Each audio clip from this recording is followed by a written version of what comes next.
September 1719, a Comanche tribe lives in the northern Great Plains. A young woman, Naru, practices her hunting in the forest along with her dog Sari. Along the way, Sari's tail gets caught in a bear trap, but Naru manages to get her free.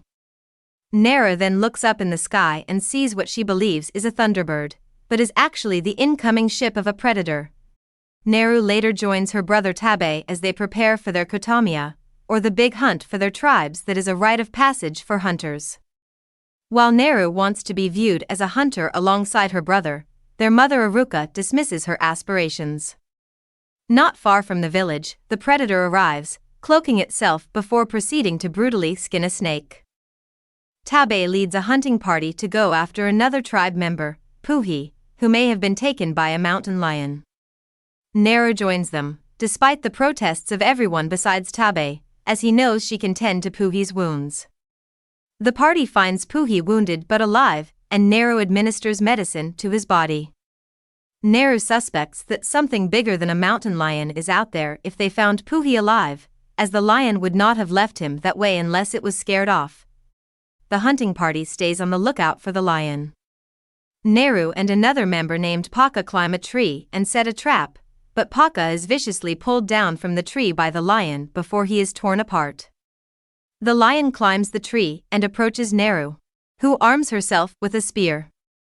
The lion lunges toward her, just as she hears the predator roaring and emitting a bright light. Naru falls and hits her head on a rock, but not before sticking the lion in the side with the spear. Naru wakes up back in her home, with Tabe having carried her back.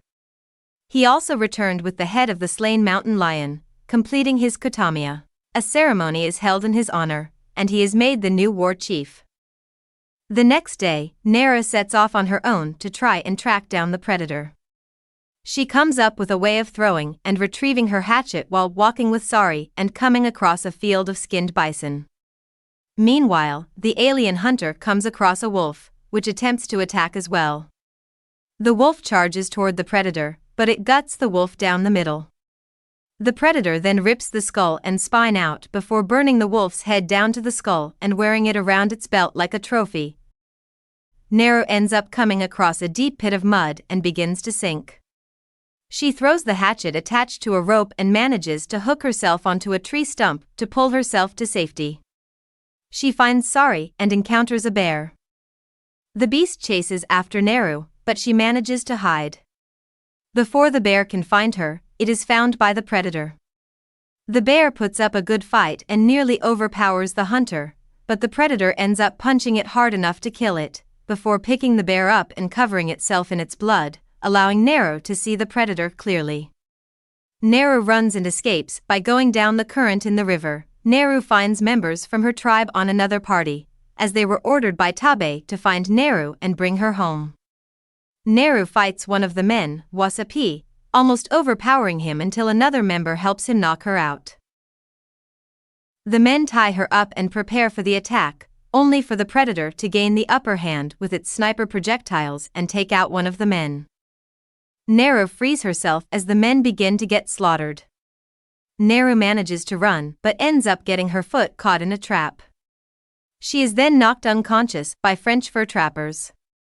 Naru and Tabe are tied to a tree to be used as bait for the predator. The trappers set up vantage points to stalk it, but they are found first as the predator slaughters the first group. Another group manage to get the predator's foot caught in a bear trap, but even as it is cornered, the hunter uses its advanced traps and gadgets to kill the trappers and break free. Naru tells Tabe that the predator didn't see her as a threat, so she uses her smarts and manages to get them free.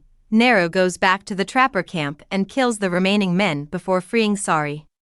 She is found by a wounded Raphael, who offers to show Naru how to use his gun in exchange for medical help. Naru gives him herbs and tends to his wound, as his foot was severed by the predator's trap. She also sees that the herbs help reduce a person's body heat, and therefore will make it harder for the predator to spot them. The predator arrives as Naru hides. It doesn't see Raphael until it steps on his wound, and he screams, prompting the predator to kill him. Tabe arrives on a horse to rescue Naru, telling her that she needs to run because the predator sees him as the threat. They try to hide from it, but the predator impales Tabe. It spots Naru, but Tabe uses his last breaths to distract the hunter before it deals the killing blow. Naru runs and cleans herself up but mourns Tabe. Naru goes into the woods and finds the trapper leader. She attacks him and severs his foot, using him as bait the same way he did with her and Tabe. She waits for the predator to arrive and hides her heat signature with the herbs. The predator kills the trapper, but Naru uses Raphael's gun to hit the predator in the head. She takes its helmet and runs into the woods. Naru traps the predator in the mud pit she fell into, and then corners it with its own helmet, causing it to get impaled through the head with its arrows. Naru returns to the village with Sari and brings the predator's head. She warns her tribe about the white men and other threats, meaning they have to look for a new home. The tribe celebrates Naru's victory and survival. And that's the end of the story. I hope you like it. Comment down below what movies you'd like us to recap next. Don't forget to like and subscribe. Thank you for watching. Until next time.